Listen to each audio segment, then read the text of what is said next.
I sort of always entitled this talk I give to people sort of Minority Report. Some of you will get that. You'll remember a film from a little while ago.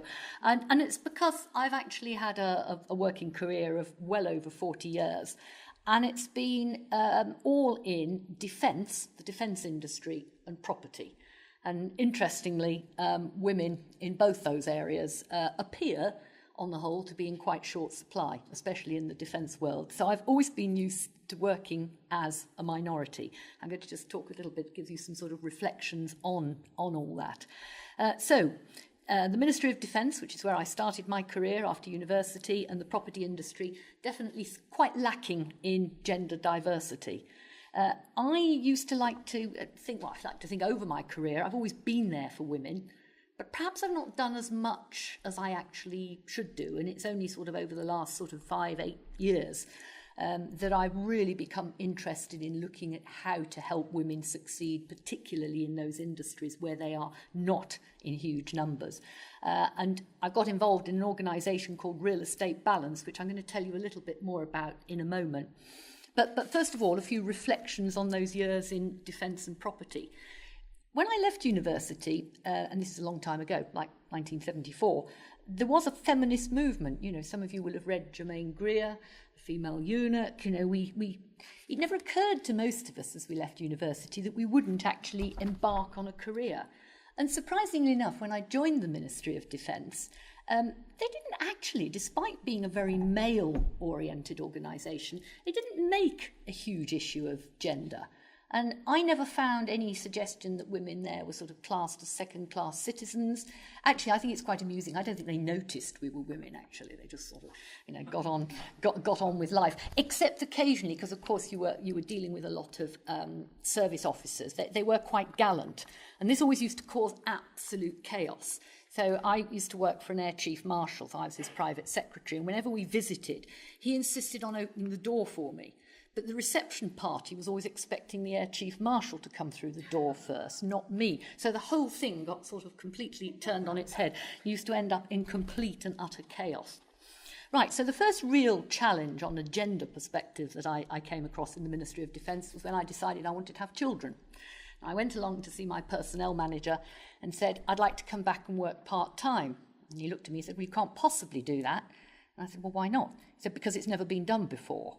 Well, okay, that was a pretty good challenge. And do you know, I was, and I'm very, very proud of this, the first woman to work part-time in the Ministry of Defence, because I won. I did go back. I did work part-time. I found somebody, a man I had worked for in my previous role in the Ministry of Defence, and I said, can I work for you 3 days a week? And he said, sure, come and do this job. And the chap I replaced was deeply miffed because he'd been doing the job in 5 days a week and I did it in 3 days a week. So anyway, it's all right. We became friends. So after all that, I moved to the property industry for lots of complicated reasons, which I won't go into because it's not sort of gender and diversity related. And I can remember my first interview with the property industry, or when I was applying for the job representing the commercial property industry. There was this lovely old boy who was the chief executive officer of a company called Land Securities, which some of you might have come across. He said, my God, my dear girl, it was very much that sort of interview. How do you think you're going to deal with all these sort of red in tooth and claw property types? And I said, well, I've been dealing with the services for the last 27 years. I've been looking after Porton Down. As far as I'm aware, the property industry doesn't torture animals and it doesn't kill people on the whole. So actually it can't be that difficult, can it? And he shut up after that, so he didn't pursue the issue. He took me on, which was very good. I should probably have been more shocked when I arrived, when I saw how few women there actually appeared to be. But I say appeared because actually when you looked more closely, there were an awful lot of women in the property industry. They just kept themselves well hidden. And after a couple of years, the then editor of Property Week, a well-known property journal, which some of you will read regularly, asked me to edit an all-women edition. And when I did that, I sort of really did discover just how many women there were in the property industry if you actually bothered to look for them. They were running local authorities, they were heads of planning departments, there were an awful lot of them in the surveying firms, there were even a lot of them in the, red in tooth and claw property companies, private equity, if you actually got them to put their head above the parapet. And we did a fabulous female edition, it was all women. It was absolutely brilliant. Having said that, though, I did feel that somehow that sort of brave new world of the feminism and Germaine Greer and everything else that I'd known in the 70s had it stalled a bit in the property industry. What was property industry just different from everywhere else? And I think the answer is it is probably a bit of both. The property industry, it's of a transactional, risky sort of nature. The types of companies that are in it are quite small, other than the, if you look at the property companies, as opposed to the chartered surveying organisations, they're quite small. Their role is sort of based on investment decision. Quite a lot of what they do didn't at that time seem to suit women a huge amount. But it's not the only industry that suffers in that way. And I think as the government has shown, with this more recent focus on diversity and the commissioning of the Davis report, it really, really is important that we try and redress that imbalance in industries like property and elsewhere. Why should we do it? And Amanda's alluded to some of this, and Amanda and I have shared conference platforms many times, and we absolutely are at one on what we're trying to do. I think the first one is an issue of natural fairness, and I'm quite unashamed about that. I think it is simply natural justice that men and women should have the same opportunities, should actually be encouraged to do exactly the same sort of things. Secondly, I think we have recognised, and again Amanda alluded to this, that actually better balanced organisations really do work better. And according to McKinsey, and I think Amanda was quoting from that just as I came in, they're actually more profitable. So, there's this sudden realisation that actually women bring something different to an organisation. It's not just emotional intelligence, they have a different way of looking at things. I don't advocate all female executive committees or boards, just as I don't advocate all male. I think having the mixture does actually give you a very, very different perspective in how you run your organisation. The third point, it is a skills issue. We've lost a whole generation in real estate on account of the recession. I think we really, and again, Amanda was talking about construction skills particularly, but across the industry, I don't think we can afford to lose the potential that women have to offer. So we need to build up those skills that disappeared during the recession. And then I think the final point, and this one really, I always think this one quite amuses me. The property industry is providing property for the world at large, be it homes, be it shops, be it offices, be it industrial. Who's going to occupy all that property? The population at large. What does the population at large comprise? 50% men and 50% women, very, very roughly, barring a few variations. 1.5% in France. Right. So if the buyers, occupiers of property are actually diverse, the people who are actually managing it will actually manage it better for their clients if they are also diverse. The one that really got me, I was at a seminar about the retail property industry, and the whole panel was male. And I said, given who uses shops, and the fact that, and I'm one of them, women tend to like shopping, and if you go into any shopping centre, there are sort of, where are the women on your panel? And anyway, I got a round of applause for that question, and I'm not sure they answered it particularly well. So I think the balance of the industry is changing. Over the 13 years I was in it, I saw a definite movement. Until recently, there were 3 women in the top 3 positions of a quoted property company, Grainger, the chairman, the chief executive, and the CFO. The chairman has recently stood down, so that spoilt that particular one. But actually having a female CEO of a quoted property company is quite something. We have a female CEO at the Crown Estate, which is a massive organisation with a massive portfolio. The head of real estate at GIC, the Singapore Investment Corporation, is female. I could go on. There are a lot of women now turning up in very, very influential positions. Though I think when you walk past Bar Roma at MIPIM, And you see all those chaps in grey suits standing there like penguins in the evening drinking their lukewarm beer. There aren't many women there, but that, I suspect, is because the women have got more sense and have actually gone somewhere else. However, I think Gone to a wire event. they've gone to somewhere that serves champagne that's nicely chilled rather than drinking sort of grotty beer on the corner of Bar Roma. But anyway, you're absolutely right, Janika. I think the issue for me, though, is it's not so much about getting women on boards, Lord Davis, all that sort of thing. It's about how we get a better balance at the senior executive level. So this is the level below boards. Boards, it's easy. You can just hire people in from outside to be non-execs. What we've really got to look at is how you get women at that senior executive level. I don't think it's discrimination that stops promotion to that level. The problem is, despite recruiting large numbers of women at more junior levels, by the time you get to that mid to late 30s, where is the pool of women from which you can promote to the executive board level? And by the way, women don't want favours. Nobody wants women to be promoted if they're not capable of doing the job. So there needs to be a pool of women who are actually capable of being promoted to executive position. And if you have the balance right in that pool, then the women will get there to executive positions because they will be good to have got there. They will get there on their merits. And that's exactly what we're doing in this thing called real estate balance. What we want to focus on is looking at how you get that balance at middle management level so that you've got the balanced pool from which to promote to your executive committee. So how are we actually going to do that? Well, again, this was alluded to earlier.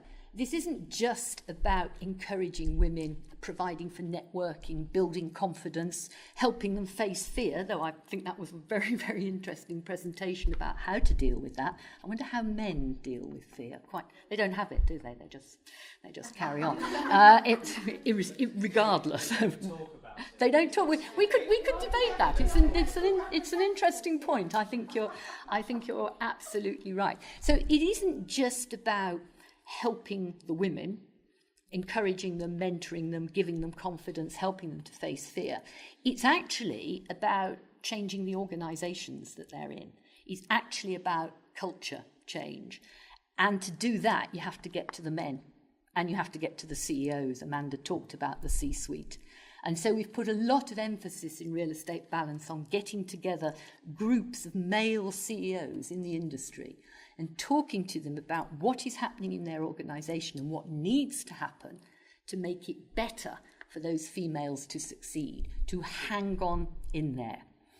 I'm never quite sure we've got to the bottom of why the women don't hang on in there. I did actually genuinely think it was more about childcare. You know, it tends to be you get to that second baby. The first one you can manage, you get a nanny or whatever. The second one, it always gets quite complicated. And I think it's at mid-30s, late 30s when a lot of women drop out.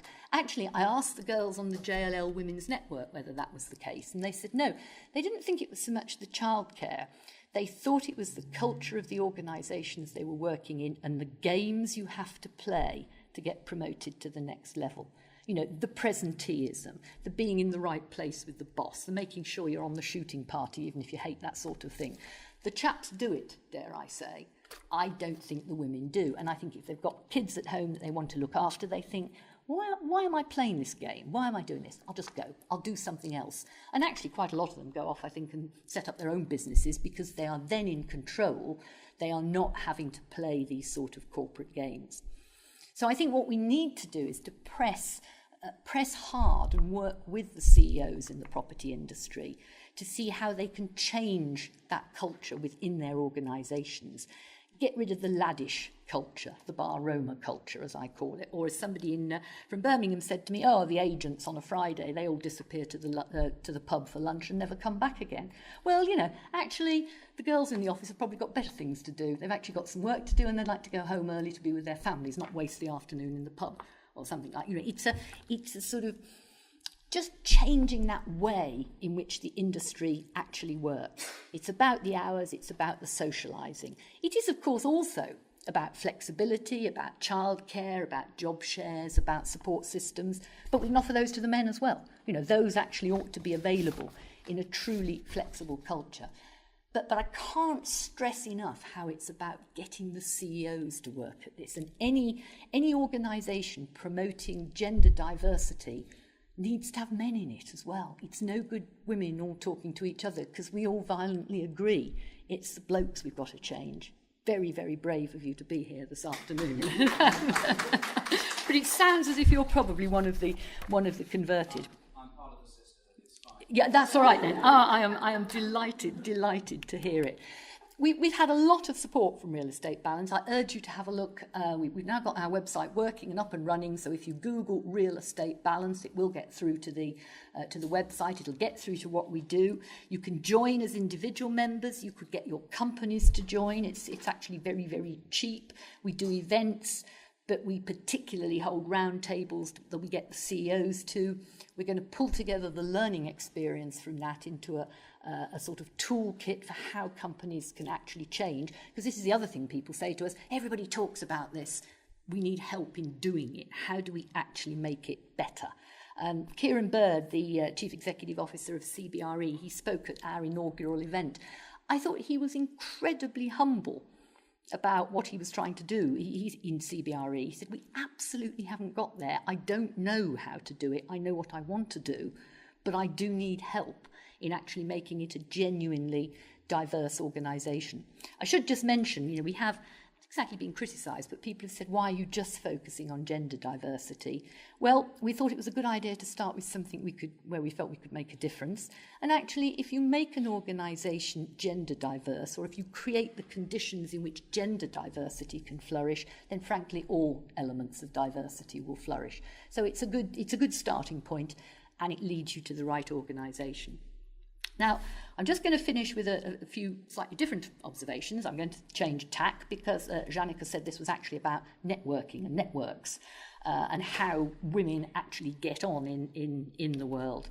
And here am I couldn't actually make 10 tips. I think it comes out at about 9 anyway, about the sort of lessons I've learned during my career. Number 1, don't take offence too easily. Sometimes male managers really do not understand the significance or impact of what they're saying, and they need to have it tactfully but firmly explained to them. So don't go rushing off being offended. Deal with it. Don't feel guilty about attending to family commitments. I've mentored a few girls in my time in the Ministry of Defence, and one of them said she felt very worried she had to go home early. I said, don't worry about that. Just look at the times the blokes disappear to do things, play golf, pick up the car, have a long lunch, go to the pub. Never feel guilty about attending to your family commitments. Actually, that's a lot better now because the chaps are just as likely to be off to the sports day or to pick up the kids from school or something like that. But certainly when I was first back as a working mother in the Ministry of Defence, you did feel guilty if you left at 5 o'clock. And you shouldn't. Don't feel you always need to be there. Presenteeism is often a sign of inefficient working. And I always used to reckon I did more in my 4 days when I'd moved to a 4-day week than most male full-timers did in 5 days because I was very focused on that shorter period of time. So again, don't think you have to put in the hours to be effective. It's possibly a sign of being ineffective if you have to put in the time. Do try and understand what impact your requirements and expectations will have on the business. Women's entitlements are not a one-way street. We have to understand what we want may actually prove difficult for some employers, particularly SMEs if it's a small business. Achieving successful, flexible working takes 2 sides. It's a sort of contract. So I think you need to listen and discuss with your employer and indeed with your colleagues what actually works. Remember, they have feelings and perceptions as well. If it's all you asking and taking, you won't be particularly popular. Think of how they perceive it. Do establish your own networks of women, and indeed men, mixed networks, but the network that suits your lifestyle. So you don't feel you need to be running after the more laddish ones in the industry. If you don't want to be in the pub at 6 o'clock on a Friday night, you'd rather go home and see the kids, set up a different network. Meet up with people for breakfast, meet up with people for coffee, but establish your own network of colleagues, and as I say, male and female. Find a male supporter in an organisation if you feel vulnerable. There's plenty of blokes around who do understand this, they do get this now. who actually will be a sort of a patron, a mentor. And it's very, very helpful to have somebody like that. Don't be afraid to ask women employees what their plans are. And this is something I learned from Sheryl Sandberg's book, actually. I thought it was a fascinating point. We've become terribly coy, especially in interview situations, about asking anybody, a woman, what are their family plans? But actually, and listening to what Sheryl had said, I did this with an employee of mine in the British Property Federation. She'd recently got married. I said, look, come and talk to me when you want to have children and when you're intending to leave to have, and we can talk about how to manage it. And that way we can actually make sure you get the career you want and we can deal with it in the British Property Federation. And we did. And she did. And she's come back and it's all worked extremely well. So don't be shy to actually have a constructive conversation with women. Having said that, you might want to have that constructive conversation with the men as well. Especially now we have this shared maternity/paternity leave. Does the chap want to take 6 months off in order to spend some time with his new child? Have the conversation with them. Don't be shy about it. Do help other women who you see to be struggling. Remember the Madeleine Albright bit. Help other women. I perhaps came to it a bit too late. I'm trying to make up for it now. I didn't not help anybody, but I didn't go out and look for what I could do to encourage other women. I do now. I think it's really important, especially if they need role models, if they want mentoring, if they want any help whatsoever, just a shoulder to cry on or some career advice. And I think my final piece of advice, and remember what I said at the beginning about this being the Minority Report, embrace your minority status as an asset, not a problem. Thank you very much.